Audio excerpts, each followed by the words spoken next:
Hoje nós iremos falar de um grande cisma que ocorreu dentro do contexto histórico, desse transcurso histórico do cristianismo, da igreja, né? Que ele causou a transformação, ou transformou uma tradição em duas tradições. Houve então uma divisão, não é? De circunstâncias, situações, pressupostos, tradições, defesas. Então foi um marco muito importante para o contexto histórico da igreja. Mas antes de entrarmos nesse assunto tão magnífico, eu quero te convidar a se inscrever no canal. Se inscreva neste canal, dê esse contributo, compartilhe os nossos vídeos e também dê sempre o seu like colaborador. Muito bem. Foi já no final do denominado século VIII, não é? Foi ali no final do século VIII. Eu falo denominado porque isso é um prefixo acadêmico que eu sempre procuro utilizar, tá? Principalmente quando se trata de questão de datas. Já no final do século VIII, então, e principalmente no fim do século IX também, tá? Entre esses dois séculos, no final desses dois séculos, duas metades, dois segmentos da cristandade desenvolveram as suas próprias culturas, ou seja, as próprias tradições e dogmas eclesiásticos, tá? De tal forma que eles se tornaram quase que impossível na questão de uma verdadeira comunicação e compreensão entre eles. Bispos, teólogos que viajavam inclusive de Constantinopla para Roma e vice-versa, né? De Roma para Constantinopla, eles se tornavam ou desenvolviam intercâmbios, se tornavam intercambiáveis, né? Frequentemente agravando essa questão dos desentendimentos, tá? E até mesmo criavam algumas animosidades, que era o resultado desse cisma entre Constantinopla e Roma, tá? Os imperadores bizantinos de Constantinopla, né? Eles ainda consideravam o reino deles, o seu reino, né? Cada vez mais reduzido, inclusive até pela invasão que tinha ocorrido, né? Esse intercurso que tinha ocorrido de muçulmanos, e também o único império cristão verdadeiro. Eles e seus bispos, no caso, entendiam que o Império Romano cristão de Constantino, Teodócio e também Justiniano ainda existia e devia incluir, no caso, até o Ocidente. Tá? Os papas de Roma, no entanto, eles já confiavam cada vez mais nessas tribos bárbaras cristianizadas, como o caso dos francos da Europa Central, até para restabelecer esse antigo, vamos dizer assim, Império Romano no Ocidente, tá? E isso causou que no Natal dos anos 800, tá? Um dos papas coroou o rei dos francos, o Carlos Magno, tá? Um papa veio a coroar então Carlos Magno como o imperador do novo e também do revivificado Sagrado Império Romano. Então, o imperador bizantino, no mínimo, ficou bastante consternado, né?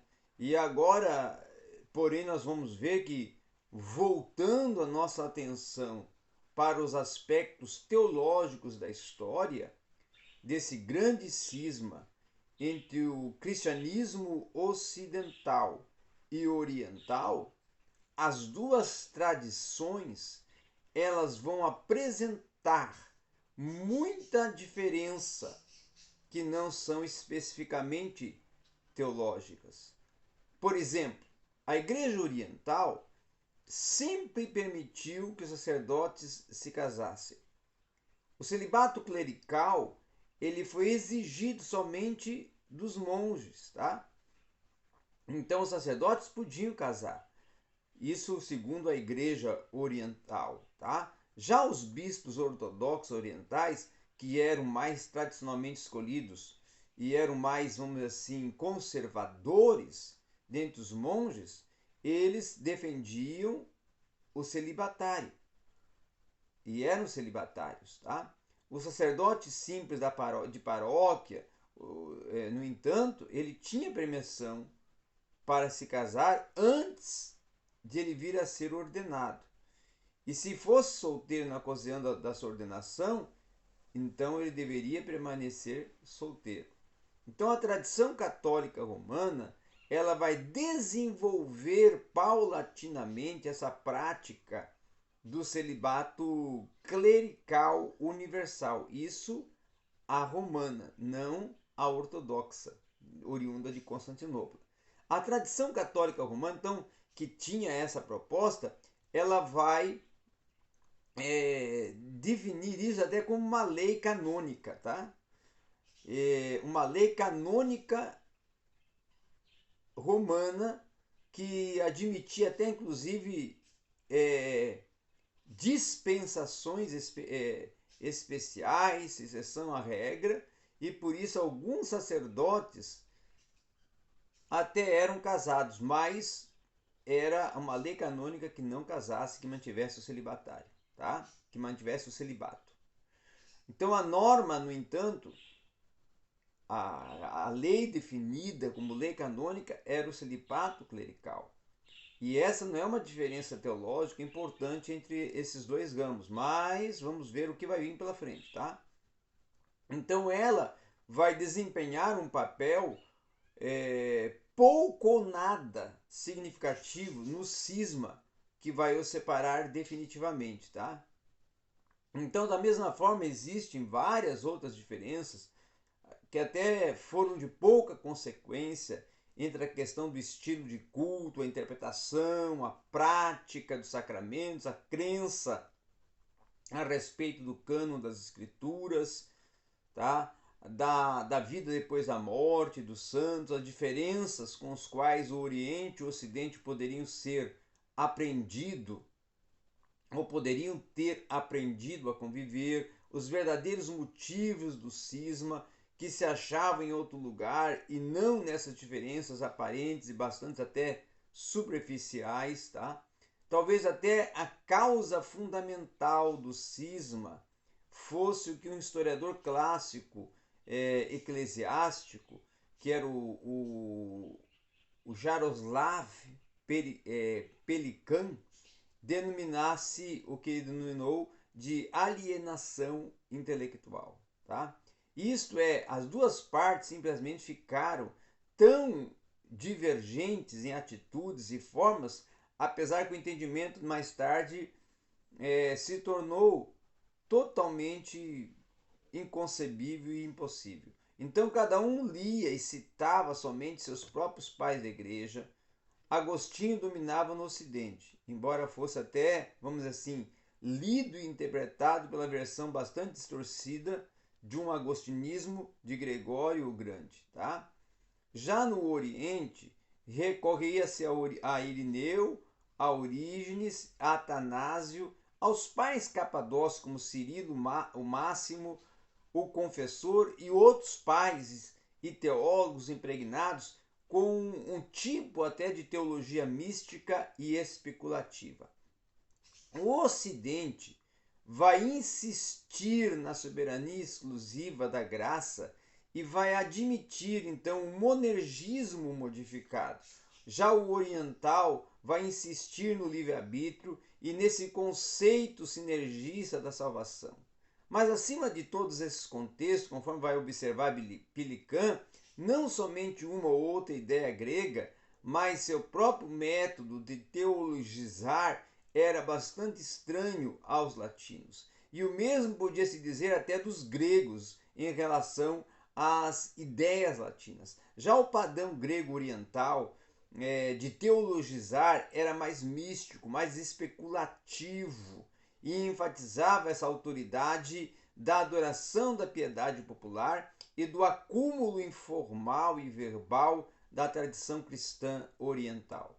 Já o padrão latino ocidental de teologizar era mais legalístico, mais prático. Ele enfatizava a questão da autoridade dos códigos escritos e das normas objetivas, tá? Talvez, inclusive, as causas teológicas imediatas desse cisma pudessem até ser superadas, não fosse essa diferença mais profunda na cultura, na política, nas mentalidades do Oriente e do Ocidente. Então, as duas partes, no entanto, elas atribuiriam o cisma final, no qual uma excomunhão, tá? Vai correr com uma excomungando a outra, uma excomungando o Oriente, excomungando o Ocidente, o Ocidente excomungando o Oriente. Então essas duas partes, no entanto, vão atribuir o cisma final, no qual uma excomunga a outra, baseado em duas controvérsias principais: a autoridade papal e o filioque. Até o presente, os bispos da Igreja Ortodoxa Oriental e os da Igreja Católica Romana não chegaram ao entendimento no tocante a essas questões. Embora até ambos se referissem duas igrejas como as duas metades da cristandade, até a data da escrita do presente livro, no entanto, não se alcançava uma comunhão eucarística, tá? Os cristãos ocidentais dos séculos 9 e 10, eles olhavam para o Oriente e viam o imperador governando a igreja. A isso eles davam o nome de Césaropapismo, ou seja, César é Papa. E acreditavam até, inclusive, firmemente, que o bispo de Roma era o sucessor de Pedro, seguindo a sucessão apostólica, porque Pedro tinha sido o primeiro bispo de Roma, segundo a tradição eclesiástica. Então, como Jesus vai entregar a Pedro as chaves do reino do céu e vai prometer que edificar a sua igreja sobre esta pedra, tá? E que a igreja de Roma vai interpretar como sendo Pedro, eles acreditavam, nesse caso, que todos os bispos de Roma teriam primazia sobre toda a igreja de Jesus Cristo até ocorrer o seu retorno. Já os bispos ocidentais, portanto, eles resistiam a esse poder imperial sobre a igreja e também sobre a teologia e insistiam, mesmo até que os imperadores como Carlos Magno deviam se curvar diante da autoridade do Papa em todas as questões referentes a questões espirituais e talvez mesmo até nas questões de ordem temporais. Os cristãos orientais do século IX e do século X olhavam para o Ocidente e viam o bispo de uma grande sé da cristandade tentando dominar todas as outras de uma forma ilegítima. Inclusive acusavam os latinos de tentar forçar toda a cristandade e a aceitar essa questão da monarquia papal. Eles resistiam então às tentativas feitas pelo bispo de Roma de dominar todo o Oriente. A partir inclusive de Orígenes, os bispos e teólogos orientais, eles interpretavam a pedra da qual Jesus vai falar com a fé de Pedro. E não uma referência ao próprio Pedro, muito menos até aos bispos de Roma.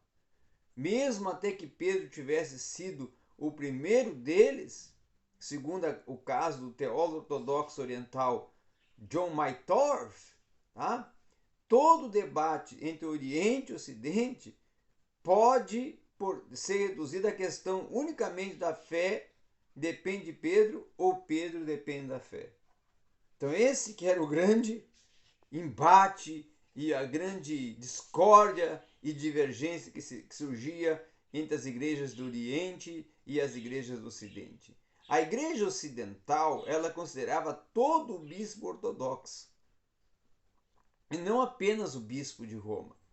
O verdadeiro sucessor, no caso de Pedro, e as grandes sés da cristandade, no caso Roma, Constantinopla, Antioquia, Alexandria e Jerusalém, iguais até inclusive em dignidade, poder e autoridade, nesse caso o Oriente estava disposto a reconhecer o patriarca de Roma como o primeiro entre iguais, mas inclusive também considerava esse título puramente honorífico.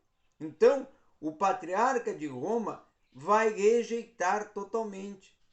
Meyerhoff diz que a principal causa, inclusive, desse rompimento e a razão por que ele nunca pode ser desfeito, ele vai estar basicamente pautado nas diferentes posturas em relação ao governo eclesiástico. O desenvolvimento medieval, inclusive da primazia romana, como referência adesiva até nas questões doutrinárias, ele contrastava marcadamente com o conceito da igreja que prevalecia no Oriente. Então não poderia, portanto, haver um acordo sobre as questões em si e nem na maneira de vir a solucionar enquanto existissem algumas divergências sobre a ideia de autoridade na igreja. Então, um exemplo de questões aparentemente secundárias, mas que não podiam ser resolvidas por causa dessa diferença básica, inclusive no tocante à autoridade eclesiástica, vai ser a disputa das igrejas oriental e ocidental no século IX. Inclusive a respeito do uso de pães asmos na Eucaristia, isso irá poder parecer um ponto mais insignificante para os cristãos dos tempos modernos, especialmente até para os protestantes, naquela ocasião que se tratava esse ser um assunto sério. As igrejas ocidentais, elas usavam os ázimes na comunhão ou até a ceia do Senhor, ao passo que as igrejas orientais usavam os pães levedados. Então, cada parte ela considerava a prática da outra uma inovação dentro da tradição cristã. O Ocidente, por exemplo, acusava o Oriente de afastar-se dessas práticas bíblicas, e ao passo até que o Oriente acusava o Ocidente de insistir nos pães asmos, tá? Por estar preso exclusivamente às práticas judaicas e não por ter descoberto a liberdade desta nova aliança. Então as duas partes estavam convictas de que essa diferença era a referência suficientemente relevante para vir a necessitar uma reconciliação, e o bispo romano ele insistia que a decisão seria sua, ao passo que os bispos orientais insistiam que ele não tinha o direito de lhes impor práticas eucarísticas. Já a controvérsia filioque, né, sem dúvida a grande discussão teológica entre Oriente e Ocidente, ela vai ser um contributo para a mútua e definitiva excomunhão.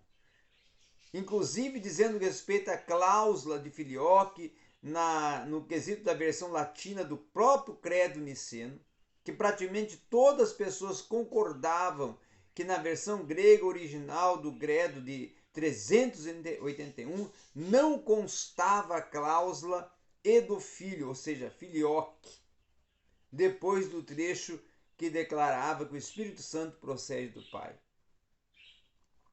Tá? Então a frase que era compunha o filioque e que havia essa discordância era: creio no Espírito, Senhor doador vida, e procede do Pai, e o Filho entre parênteses, não colocavam, tá? E com o Pai, e o Filho é adorado e glorificado que falou pelos profetas. Então eles não mencionavam ali na sequência, depois do proceder do Pai, o Filho.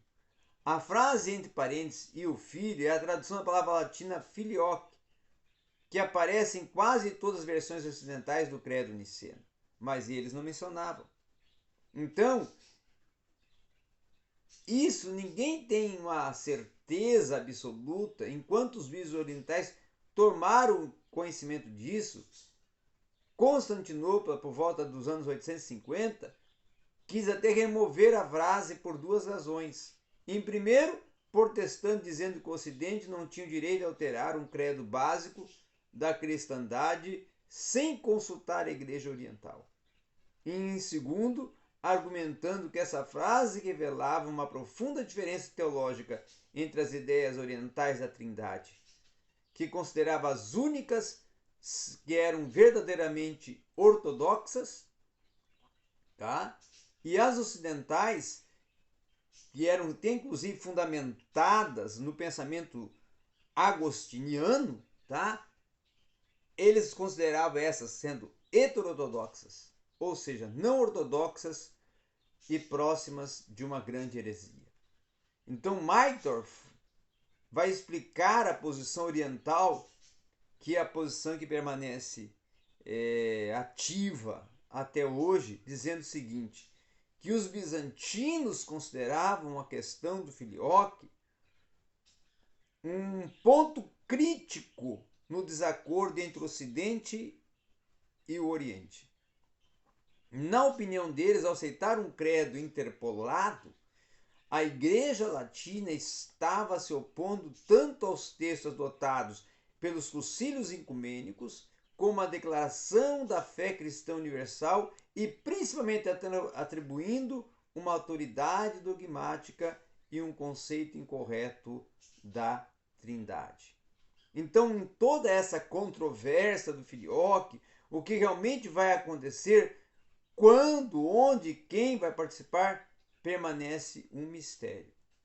As origens, inclusive documentárias históricas, não são claras e os historiadores eclesiásticos orientais contam uma história totalmente diferente daquela dos historiadores eclesiásticos ocidentais. E a única coisa que se pode dizer com certeza é que a frase foi especialmente acrescentada ao credo na sua tradução latina por um sínodo espanhol que reuniu-se em Toledo em 589. Antes disso, a frase era comum também entre os monges no Ocidente, e alguns vão argumentar que o próprio Agostinho era um promovedor dela, o que é improvável, embora ele realmente tenha declarado em sua obra da Trindade a processão do Espírito pelo Filho.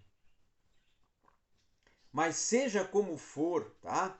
Os bizantinos, eles tomaram o conhecimento disso pela primeira vez isso em Jerusalém. Então um grupo de monges latinos chegaram ali da Europa e tornaram essa recitação e esse credo como uma frase interpolada. Já nos meados do século, vamos dizer assim, 9, as notícias a respeito dessa mudança da versão ocidental, elas chegaram contundente a Constantinopla e ofereceram, inclusive, algumas interpolações, tá? E vieram enfurecer o imperador e o patriarca dali. Embora eles até concordassem que a teologia é possível dizer que o Espírito procede do Pai e do Filho, eles condenavam o acréscimo unilateral do filioque ao credo pelo Ocidente e argumentavam que é heresia dizer que o Espírito procede do Pai e do Filho. Obrigado a todos. Esta foi a nossa aula sobre esse assunto tão importante aqui no seu canal Teologia Pentecostal Acadêmica, e você é o nosso convidado.